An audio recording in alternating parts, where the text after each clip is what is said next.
So understand the need to check for errors after data transmission and how these errors can occur. इस पे हम बात करते हैं. इसमें उन्होंने कुछ हमें hints भी दी हुई हैं कि error can occur during the data transmission due to interference, data loss, data gain and data change. So इस पे हम बात करते हैं.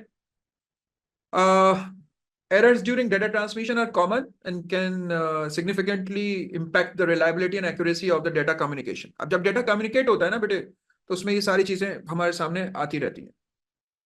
तो understanding the sources of these errors and the mechanisms for detecting and correcting these is crucial in digital communication systems. तो जो हमारे पास जो अभी हमें थोड़ी देर पहले बात हुई थी इलेक्ट्रोमैग्नेटिक इंटरफेरेंस पे, तो ड्यू टू इंटरफेरेंस, तो ये कौन सी इंटरफेरेंस है? Electromagnetic interference, EMI.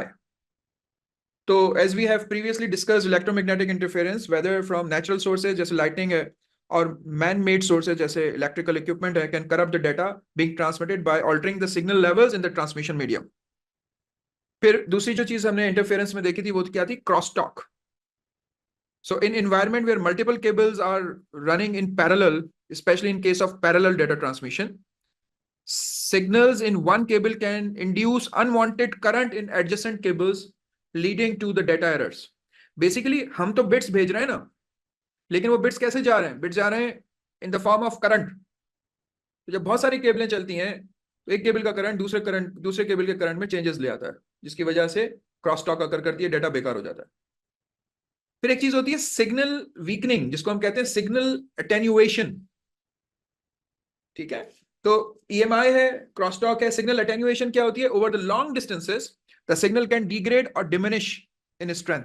सो सिग्नल अटेन्युएशन क्या हुई? The weakness of a signal as a result of distance which can lead to loss of signal integrity and errors. Receiver end के ऊपर error आ जाते हैं, डेटा वीक होता है. आपने देखा होगा ये जो बाहर टीवी वाले केबल वाले अपने तार लगाते हैं तो उसके बीच में एक बॉक्स आपको नजर आता है, इस पे येलो कलर की टेप लिपटी हुई होती है, बहुत सारे बॉक्सेस लगे होते हैं. मतलब एक तार आ रही है, उसके बीच में एक चौकोर बॉक्स होगा. वो जो बॉक्स है वो बेसिकली सिग्नल को बूस्ट करता है, उसको हम रिपीटर भी कहते हैं. सो इट बेसिकली वापस सिग्नल को स्ट्रेंथ करके और दोबारा आगे भेजता है ताकि अटेन्युएशन जो आ रही है वो खत्म हो जाए. फिर एक चीज होती है इसको हम कहते हैं नॉइस.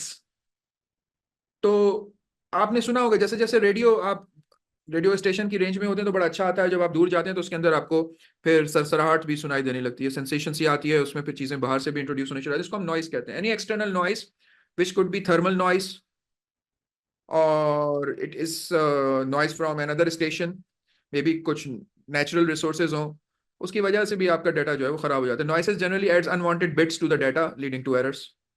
और फिर जो अल्टीमेटली हमने डिस्कस किया था वो क्या था? Signal timing skew. तो हमारे पास जो इंटरफेरेंसेस हैं वो कौन कौन सी होती हैं, इस पे हम अभी बात करते हैं. तो मैंने आपको जो बताया वो मैं यहां पर लिस्ट कर देता हूं आपके लिए. पहले मैंने आपको बताया कि जो इंटरफेरेंसेस हैं वो कौन कौन से किस्म के हैं. इंटरफेरेंसेस आपके पास हैं,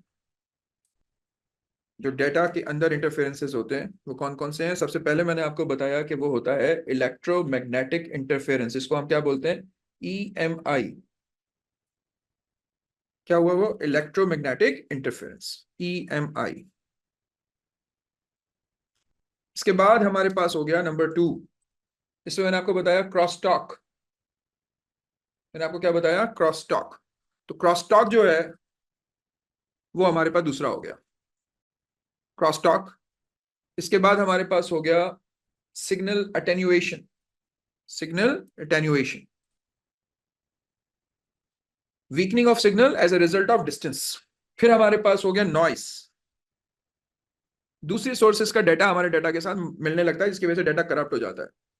और फिर हमारे पास हो गया सिग्नल टाइमिंग स्क्यू, या जिसको हम सिर्फ स्क्यू भी कहते हैं, सिग्नल स्क्यू. ठीक है, तो ये हमारे पास इंटरफेरेंसेस हैं. तो इन इंटरफेरेंसेस की वजह से जब डाटा हमारे पास पहुंचता है रिसीवर एंड पे, तो क्या होता है? उसके अंदर एरर्स आते हैं. अब वो एरर्स की टाइप्स क्या क्या है? एरर्स की हमारे पास टाइप्स क्या क्या है? तो उसके अंदर हमारे पास टाइप्स ऑफ एरर्स जो आते हैं, टाइप्स ऑफ एरर्स वो कौन कौन से हैं? नंबर वन हमारे पास टाइप ऑफ एरर जो है वो है बिट एरर्स.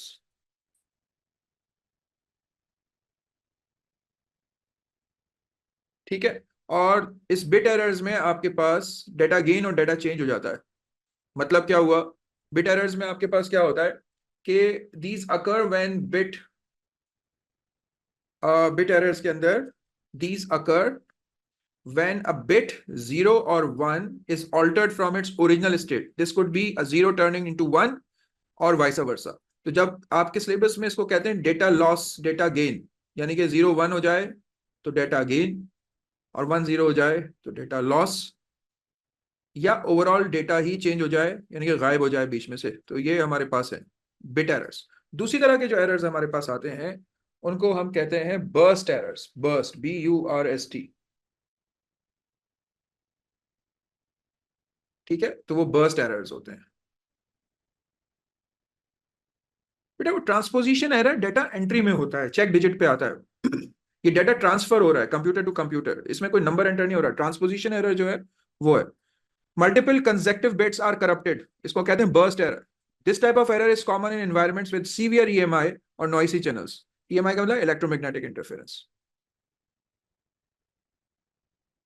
ठीक है। अच्छा, अब हमारे पास अगला वो ये है कि एरर हम डिटेक्ट कैसे करें और उसको जो है, यस महाग बिल्कुल मिलेगी। अब हम हमारे पास बहुत सारे होते हैं चेक्स, उसके बाद हम अगले लेक्चर में उन चेक्स के बारे में ज्यादा डिटेल से बात करेंगे, लेकिन error detection and correction techniques जो हम इस्तेमाल करते हैं वो हमारे पास जो है वो error detection and correction techniques, उसमें सबसे पहले हमारे पास होता है पैरिटी चेक। इसमें से कुछ आपके सिलेबस में है कुछ नहीं है, अभी हम पढ़ेंगे पैरिटी चेक। ठीक है। दूसरा हमारे पास है चेकसम।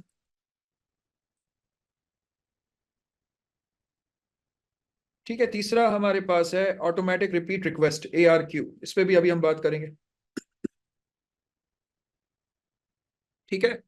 और इसके अलावा भी चेक्स होते हैं, जिस तरह CRC होता है, साइक्लिक रिडंडेंसी चेक, या फॉरवर्ड एरर करेक्शन चेक, ये हमारे पास चेक्स हैं। तो पैरिटी चेक में क्या होता है, ये हमारे पास तीनों सिलेबस में, so I am basically talking about this. Parity check जो है a simple error detection method where a parity bit is added to the data. This bit is set so that the total number of ones in the set including the parity bit is even or odd. It is effective for single bit error detection. ये हम अभी इसके बारे में पढ़ेंगे। Checksum में क्या होता है, in this method, the sum of all the data units is sent along with the data. The receiver calculates the sum again and compares both the transmitted one, the received one, and the calculated one. उससे हमें पता चलता है। ठीक है बेटे, check digit जो है वो वैलिडेशन है। ये हम एरर डिटेक्शन जो है उस पर बात कर रहे हैं, जो डेटा की कम्युनिकेशन में एरर्स आते हैं उस पर हम बात कर रहे हैं। हम चेक डिजिट पे बात करेंगे जब हम आगे चलेंगे। अच्छा जी, फिर हमारे पास आता है automatic repeat request. So in this technique, if the receiver detects an error using any of the above methods, मतलब parity से या checksum से, it requests the sender to resend the data. This method ensures that high data integrity. High data integrity क्या होती है कि upon the transfer of the data, we just made sure that the data is not corrupted. This is called what? Integrity. So this जो ये वाला method है ARQ, इस पे भी हम बात करेंगे। This method ensures high data integrity but can reduce the effect of data rate due to transmission. ये बार बार मंगवाता है ना डेटा, इस वजह से गड़बड़ हो सकती है, वो स्लो हो जाता है डेटा ट्रांसमिशन। सो अब इंपॉर्टेंस क्या है, इंपॉर्टेंस ऑफ एरर चेकिंग बहुत ज्यादा है। आपका सिलेबस उस पर बड़ा वो करता है, क्या कहते हैं उसको, एम्फेसाइज करता है इंपॉर्टेंस ऑफ डेटा चेकिंग पे। तो error checking ensures that the data received is the same as the data sent, इसको हम कहते हैं data integrity. So error checking ensures that the data received is the same as the data sent, maintaining the integrity and reliability of the communication. It is crucial in applications where accuracy is critical, such as financial transactions, file download, system updates, वगैरह वगैरह।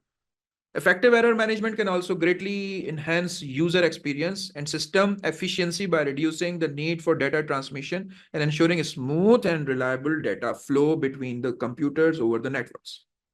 Effective, बेटा ये सारे effective हैं, सब मिलके ही काम करते हैं, इन तीनों का अलग अलग इस्तेमाल होता है। हाँ एको चेक भी है, एको चेक भी है, आप इसमें एको चेक भी डाल सकते हैं। एको चेक में जो रिसीवर है, थैंक यू हमजा, तो एको चेक में जो रिसीवर है वो दोबारा डेटा को भेजता है और सेंडर फिर ये देखता है कि क्या ये वही डेटा आया है जो मैंने भेजा था। ठीक है, तो ये वाला है इसमें scene. So this was basically understand the need for errors after the data transmission, need for check of errors after the data transmission, और इसके अंदर पे data loss पे भी हमने बात करी.